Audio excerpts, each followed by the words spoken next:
Hello and welcome to Cartoonist Kayfabe. My name is Jim Rugg. I'm Ed Piskor. Going to look at a pretty unusual comic today, the Avengers 1.5 from 1998, I believe, BRUCE TIMM. But before we do, I want to remind everybody at home to like, follow, and subscribe to Cartoonist Kayfabe.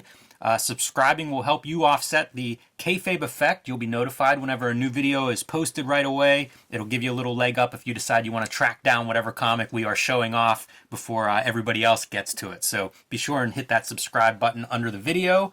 Also, let this video play to the end. That will help YouTube's algorithm share the video with other comics fans who may not be familiar with Cartoonist Kayfabe. Helps us grow the channel, so please let that play through. What a love letter to Stan and Jack that this comic is, Jimmy.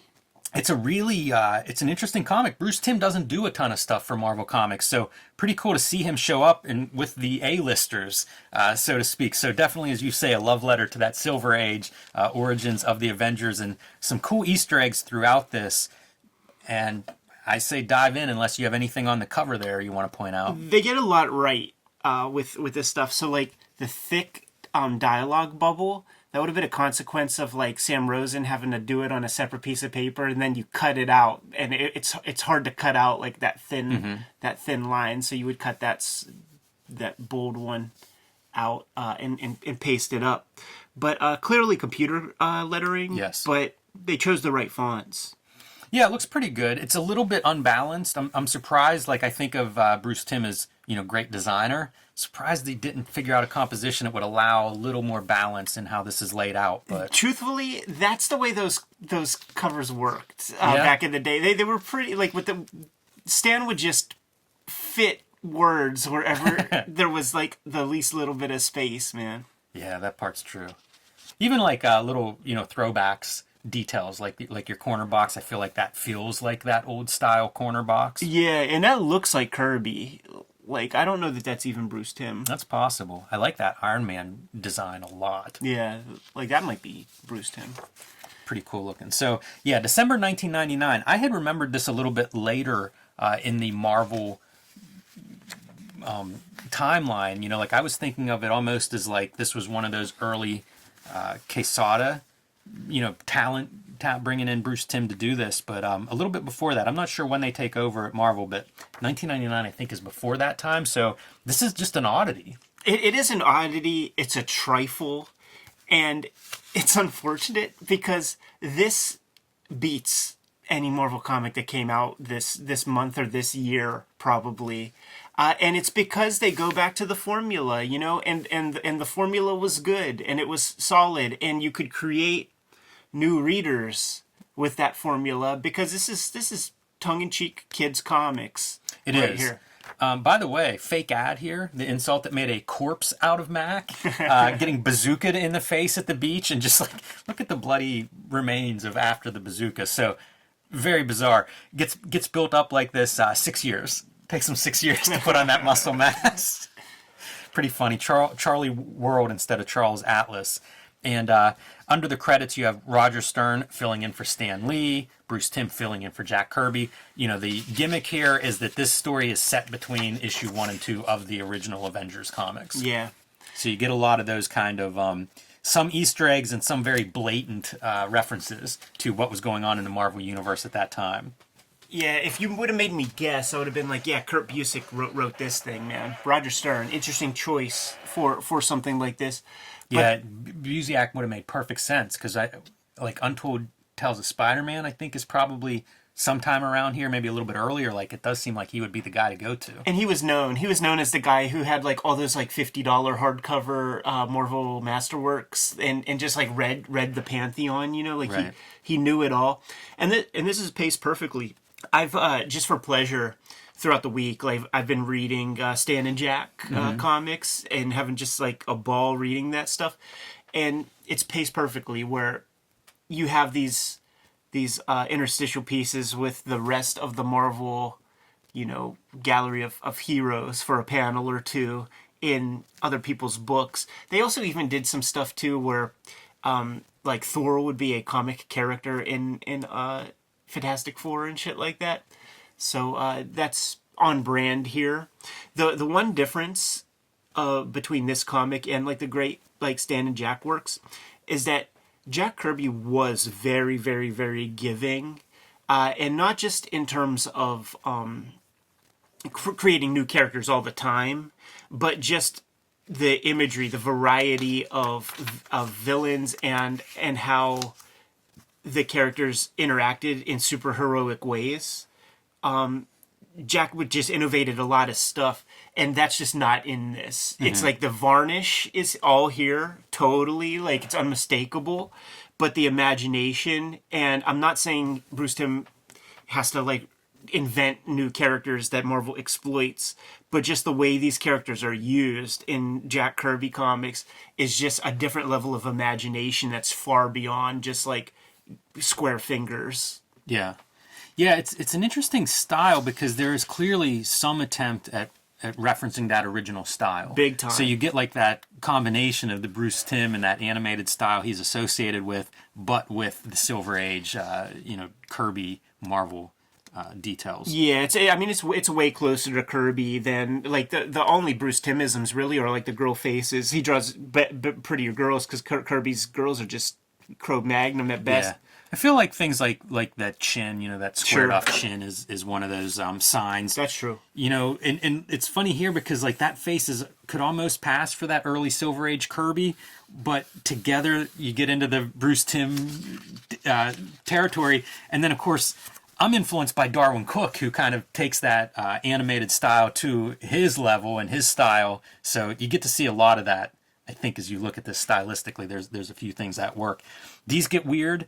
So Kid Cold Outlaw, 112 and a half, like they're doing these fake ads that are really bizarre. I mean, not on sale. Like I don't know. It's just a strange conceit. These guys look great though. Yeah, totally. And I think that's real art. Like I think that's clipped art from. Looks like Ditko, right? Mm-hmm. Looks totally like Ditko. And I think that's a Vince Coletta inked Thor, to be precise. I'm glad you brought up Darwin Cook because we have looked at some of his works in here on the channel, and looking at this Bruce Timm stuff, knowing that they're coming from a similar soup when it comes to like the construction of their comics, this feels more dashed out. Like this feels like Bruce Timm is putting himself on that Kirby schedule and seeing what he can do, like with that amount of time and stuff, man. Because like the backgrounds are pretty quickly constructed and stuff, like really speedily done windows and things in the background details, and that's different from Darwin Cook. Like it would be simple lines, but it would still all be pretty connected and kind of tight. Mm-hmm. There's a looseness to this for everything that's not the figure.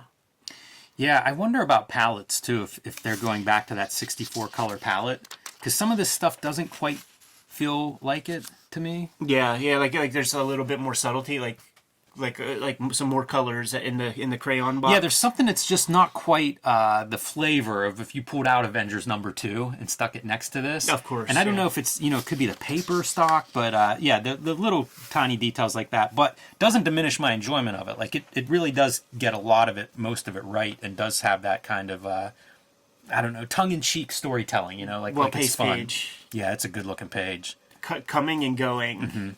When the Kirby strokes, man. Almost the homage to that old Hulk T-shirt. Here comes the Hulk. There goes the Hulk on the back. Totally. Flying the helicopter in there. Let me tell you something, man. Like I have my little Millennium Falcon drone. Yes. If you take it to like a small enclosed space where the air is different, doesn't work that way. This thing would be sucked right up to the top and just fucking destroy everything.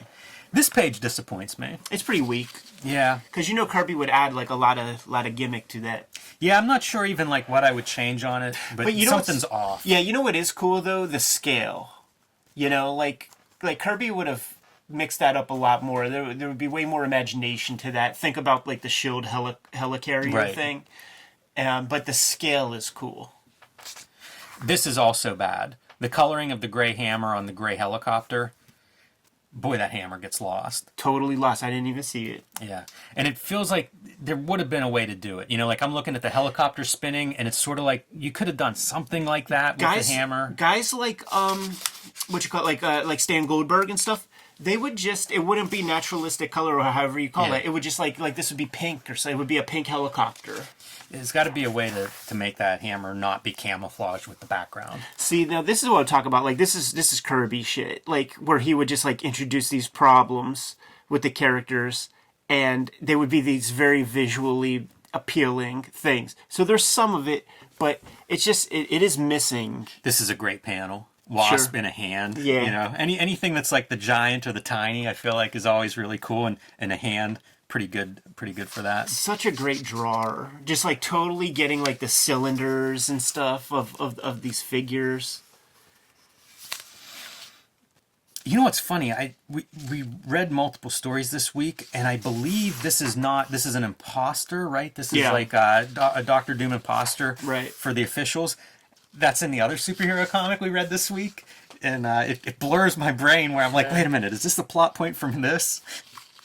Yeah, boy, government officials are just being impersonated.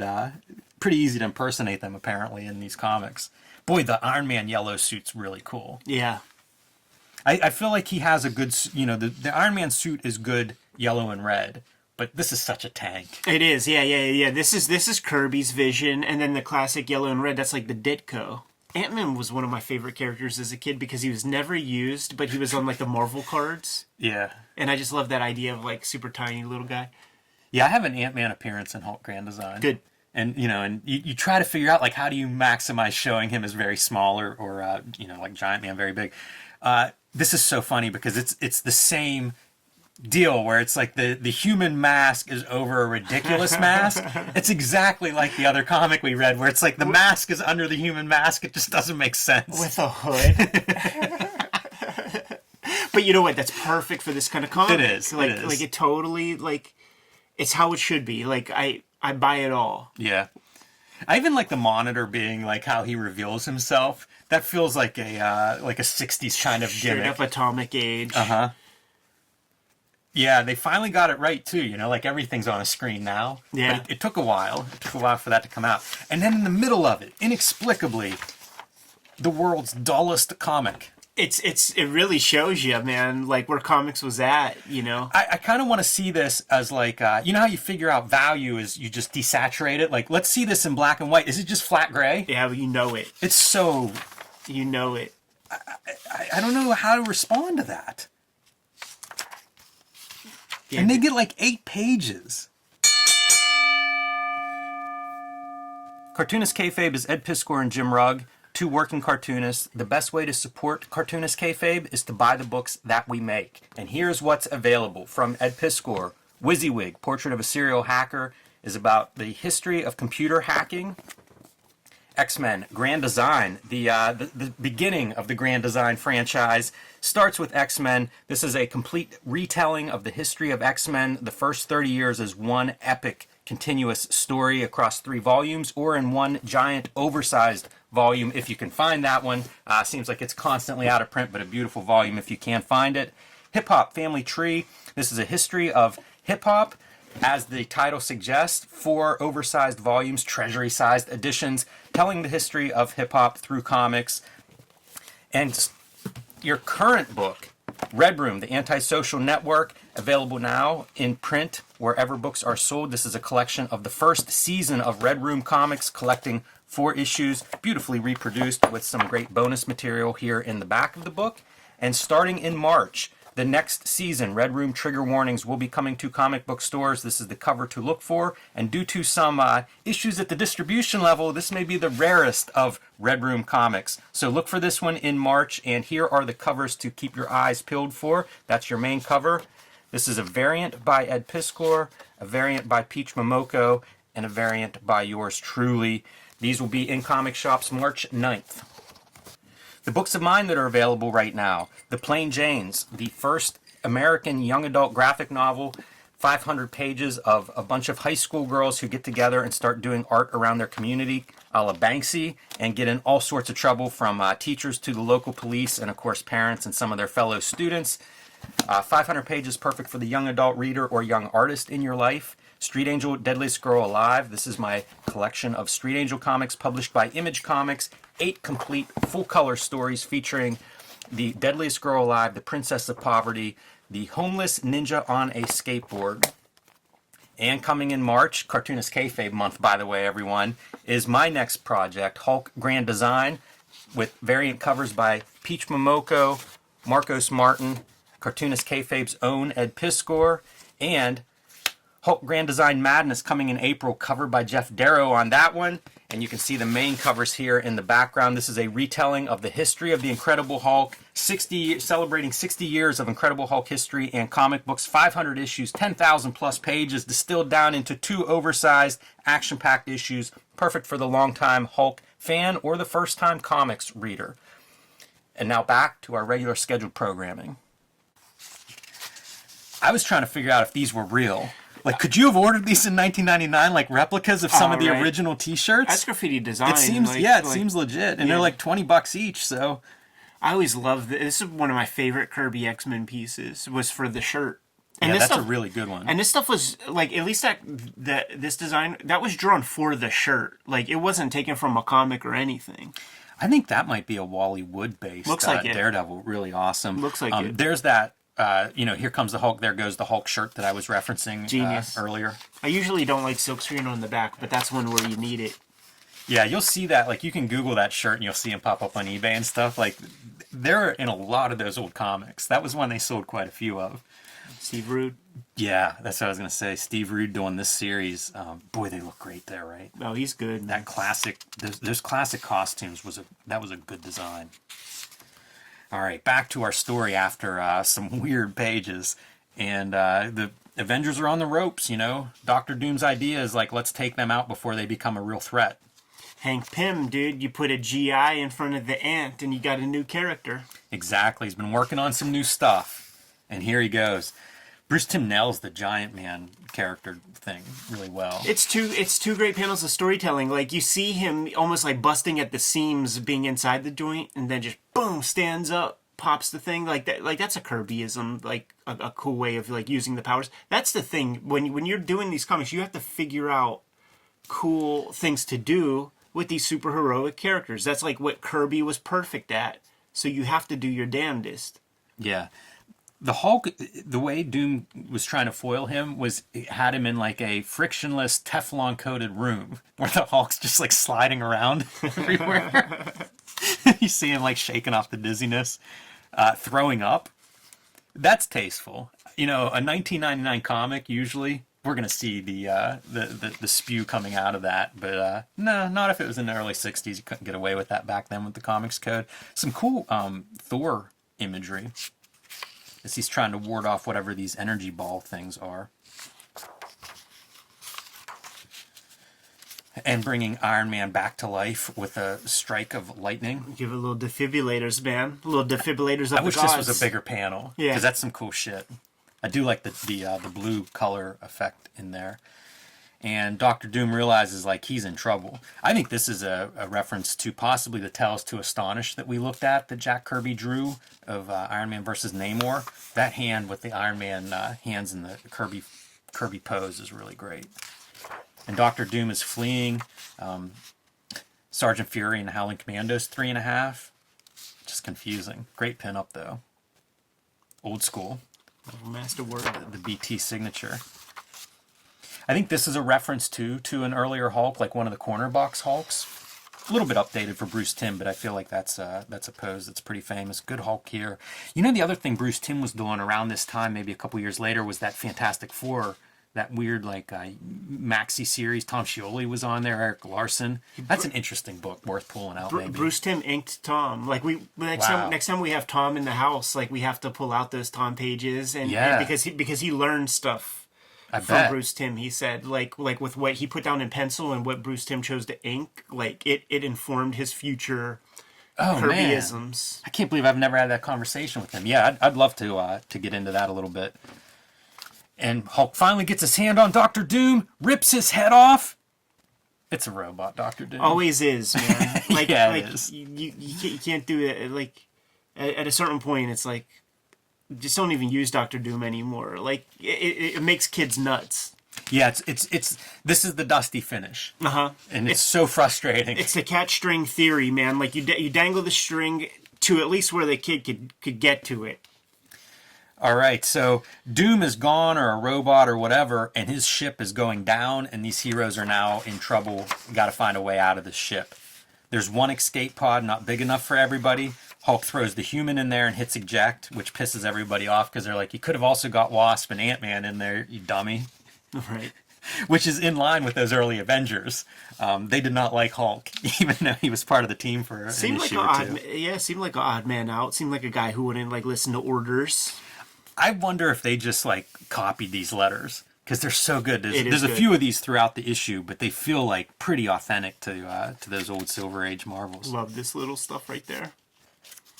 Looks good. This is always hard to draw where you have like a cape that's foreshortened.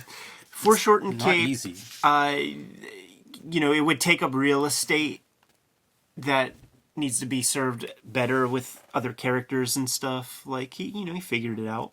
Yeah, it's You don't see a lot the of bottom. cartoonists do it. They do figure it out, but it's not that easy. We lose Ant-Man and Wasp a little bit with the red on red. You do. That's kind of a bummer. Iron Man looks good too. Hulk jumping out of there.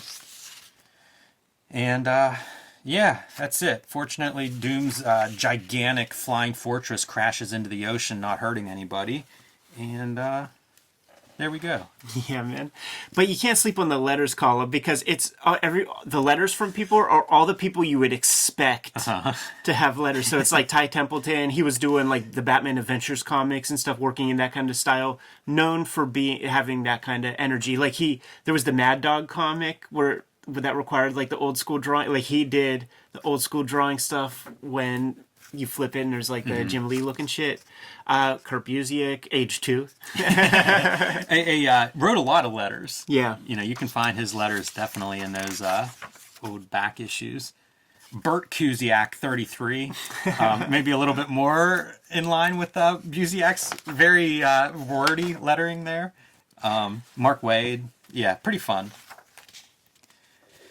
And a unique comic. Yeah. Makes me wonder if, like, did they have plans to do more Bruce Timm stuff? This feels like something that, I don't know, it's different than your typical Marvel comics of late 19... This is December 99, so, like, early 2000s is very different than what you were seeing Marvel do. And it's like, you could almost see him running through some of the Marvel universe and putting his animated style and love of Kirby together. And I guess he does in that Fantastic Four comic a little bit, a couple years later. Yeah, like, listen, man, if a guy with Bruce Timm's talent gets a couple of minutes free in his schedule and he goes to Marvel, you let him do what the fuck he wants to do. And then he does it, and, he goes back and makes zillions of dollars, like, back in animation. He gets this out of his system for a year.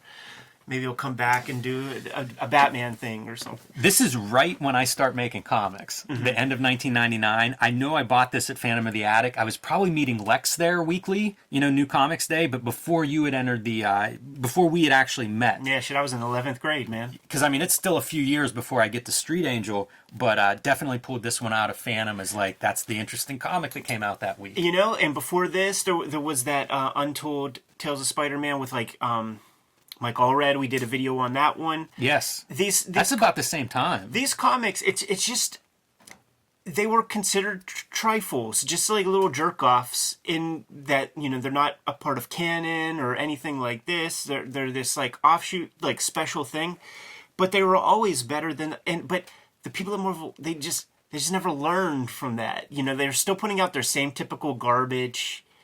But these things are, like, absolute diamonds in the rough. And they're the thing, we're talking about this. We're not talking about that Spider-Man comic or what was happening in Daredevil when he had, the black costume or something like this.